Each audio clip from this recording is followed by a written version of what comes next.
So some might ask, why clarity matters? Self-care at work is not therapy. In SCFW, self-care at work is treated as a skill set. It includes simple ways to reset attention, tools that support emotional regulation, and micro moments that fit into real workdays.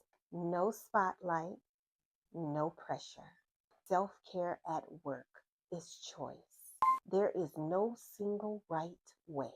When self care is practical and optional, it supports clearer focus, steadier communication, reduced overwhelm, and better decision making.